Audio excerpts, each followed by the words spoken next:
પ્રગતિબેન મારી સાથે જોડાયા છે. પ્રગતિ, આ દ્રશ્યો મેં મારી જોડે કલ્લોલ ના આવે એટલે મેં અને બીજેપીના થાય એટલે મેં પ્રસારિત કરે. હેમાલીબેને જે પણ કહ્યું હોય,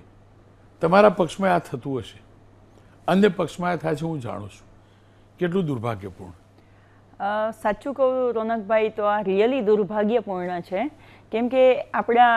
લોકશાહીમાં આપણે કહીએ છીએ કે બંધારણ સર્વોપરી છે, અને એ બંધારણમાં 73મો અને 74મો સુધારો એ હતો કે મહિલાઓને અનામત આપવી જોઈએ. એટલે એ મહિલા છે એમનું સશક્તિકરણનું સ્વરૂપ બતાવી શકે, એ મહિલા પોતે મજબૂત છે બતાવી શકે, અને રાજકીય કોઈ પણ પક્ષમાં હોય તો ત્યાં મહિલા છે એમના નિર્ણયોને બતાવી શકે. અને જ્યાં કહેવાય છે કે જ્યાં મહિલાઓ હોય છે ત્યાં કરપ્શન ઓછું થતું હોય છે, ત્યાં મહિલાઓ હોય છે તો એ કામને બહુ સારી રીતે કરી શકતી હોય છે. એટલે રોનકભાઈ, હું ચોક્કસથી એવું માનું છું કે આ દુર્ભાગ્યપૂર્ણ કહેવાય કે જ્યાં મહિલા પતિઓ રાજ કરી રહ્યા હોય છે, અને આ એ બંધારણનું પણ ઉલ્લંઘન કરતો હોય એવું દેખાઈ રહ્યું છે. કેમ કે મહિલાઓને પુરુષો એવું માનતા હોય છે, જ્યાં સુધી ઓળખું છું, અને જે રીતે ફોર્મ ભરાતા હોય છે કે જ્યાં મહિલા કરતાં એમના પતિ રાજનીતિમાં હોય પણ મહિલા અનામત આવે એટલે એમની પત્નીને કે દીકરીને ટિકિટ આપી દે, પણ એ છતાં પણ એ પુરુષ એવું માને છે કે મારો ચહેરો જોઈને લોકો વોટ કરવાના છે. એટલે જ્યાં જ્યાં મહિલા ઉમેદવારો, જ્યાં એમના કોઈના પત્ની હશે કે કોઈના માતા હશે કે કોઈના દીકરી હશે, ત્યાં તમે જોજો રોનકભાઈ કે એ પુરુષ એમનો ફોટો પણ સાઈડમાં સાથે લગાવશે અને પેમ્પલેટને એવી રીતે બતાવશે કે તમારે મને મત આપવાનો છે, મારા વતી તમે મારી પત્નીને, મારી મમ્મીને કે મારી દીકરીને મત આપી રહ્યા છો. રિયલી આ દુર્ભાગ્યપૂર્ણ કહેવાય. બાકી હું એમ માનું છું રોનકભાઈ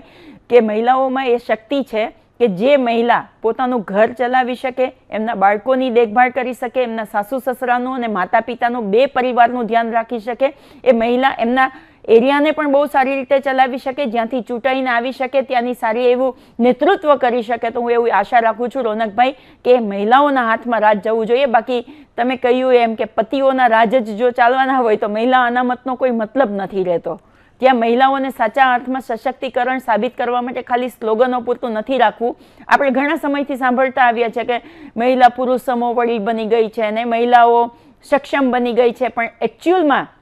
આ પુરુષ પ્રધાન દેશની અંદર જો મહિલાઓને સક્ષમ બનાવવા અને પુરુષ સમોવડી બનાવે ને તો હું માનું છું કે આ રાજનીતિની આખી દશા અને દિશા પણ બદલાઈ જશે, અને મહિલાઓ પણ એટલી મજબૂત બનશે કે એમને ખબર પડશે, એમની નિર્ણય શક્તિનો પણ લોકોને ખ્યાલ આવશે કે મહિલાઓ જો નિર્ણય લેવાની એક પોઝિશન ઉપર આવે ને તો મહિલાઓ કેટલા સારા કામ કરી શકે. કેમ કે મહિલા એક ઘર ચલાવતી હોય રોનકભાઈ, એટલે ઘરની અંદર મોંઘવારી હોય તો ઘરની અંદર શું તકલીફ પડતી હોય, બાળકોને ભણાવવા માટે જે શિક્ષણ મોંઘું હોય તો એ મહિલાને સહન કરવું પડતું હોય, દીકરો ભણી ગણી અને હોશિયાર બન્યો હોય પણ નોકરી ના મળતી હોય તો છેલ્લે અસર તો એ માને જ થતી હોય કે એમનો દીકરો ક્યાંક ડિપ્રેશનમાં ના જતો રહે, કે કોઈ ખોટું પગલું ના ભળે, કે કોઈ ખોટા રસ્તે ના જતા રહેતા હોય. એક મહિલા છે ને એ આપણે કહીએ ને તો એ જે મનમોહનજીએ કહ્યું હતું કે એક મહિલા છે એ સરકાર ચલાવવા બરાબર જ એમનું ઘર ચલાવતી હોય છે, અને સાચી જે ખબર છે એ મહિલાને હોય છે. તો એ મહિલાને એમની ક્ષમતા મુજબ એમને પોતાના નિર્ણયો લેવા દેવા જોઈએ. આ જે પતિઓનું જે રાજ છે ને જે પુરુષ પ્રધાન બની, હું એવું માનું છું કે એક પુરુષ જો જેમ મહિલા છે ને, જ્યારે કોઈ પુરુષ પ્રોબ્લેમમાં હોય ત્યારે મહિલા એમની પાસે એમનો મજબૂત ટેકો બની અને ઊભી રહેતી હોય છે. તો એવી જ રીતે હું એવી આશા રાખું છું કે જ્યારે મહિલાને જ્યારે જરૂર હોય ને ત્યારે પતિ એવું ના બતાવવા જોઈએ કે હું બધું કરી રહ્યો છું, એમણે એવું બતાવવું જોઈએ કે હું પણ તારી સાથે મજબૂત ટેકાથી ઊભો છું, તું આગળ વધ, હું તારી સાથે છું. અને ઘણા બધા દાખલા એવા જોયા છે રોનકભાઈ આપણે કે જ્યાં મહિલાઓ આગળ વધતી હોય તો એમના પતિ છે એમને મજબૂતીથી એમને ટેકો આપીને આગળ વધતા હોય. હું મારો જ તમને દાખલો આપું તો મારા પતિ ઓલવેઝ મને સપોર્ટ કરે કે પ્રગતિ તું આગળ વધ, હું તારી સાથે મજબૂતીથી ઊભો છું. આવા કેટલા દાખલા અને એ સિવાયના કેવા દાખલા જોઈએ એ તો કહી દો. મેં તમારો દાખલો જ હું કહું છું રોનકભાઈ કે તમે કાંઈ પણ ટીવીના માધ્યમથી કહેતા હોય કે મારી પત્ની છે મારી સાથે મજબૂતીથી ઊભી રહી છે, અને દરેક એટલા માટે જ તમે કહ્યું ને કે હું તો બોલીશના આટલા લાઈવ પ્રોગ્રામ તમે કરી શક્યા છો, તો એમાં સૌથી મહત્વનો ફાળો તમારા પત્નીનો પણ છે કે જે અડીખમ તમારી સાથે ઊભા રહ્યા છો. તો આવી રીતે સિક્કાની બે બાજુ એક મહિલા અને પુરુષ બંને જોડાયેલા હોય તો હું એવી આશા રાખું છું કે જે મહિલાઓ આજે પોલિટિક્સમાં પણ આપણે જોઈએ ને રોનકભાઈ ઘણી બધી જગ્યાએ, હું કોઈ એક પક્ષ કરતાં પણ હું એમાં થોડુંક ઉપર વટીને જઈશ ને કહીશ તમને કે જે સક્ષમ મહિલાઓ છે જે જાતે પાર્ટી માટે એમના ઘર પરિવારને સાચવી અને પાર્ટી માટે પૂરતો ટાઈમ આપતી હોય એવી મહિલાઓને જો ટિકિટ મળે ને તો હું એવી આશા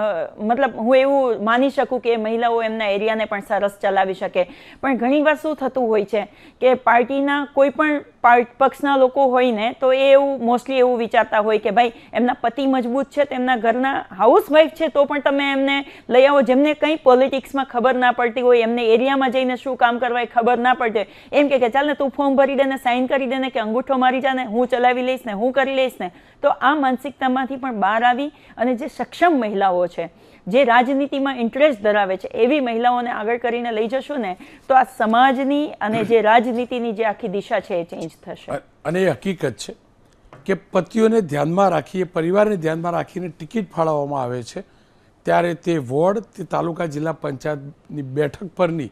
એ જ પક્ષની, એ કોંગ્રેસ હોય, બીજેપી કે અન્ય, એ જ પક્ષની એ મહિલાઓ જે મહેનત કરે છે રાજનીતિમાં, એમને અન્યાય થાય છે, એમની સાથે અન્યાય થાય છે. ખેર પ્રગતિબેન, આપનો ખૂબ ખૂબ આભાર. આ એકમાત્ર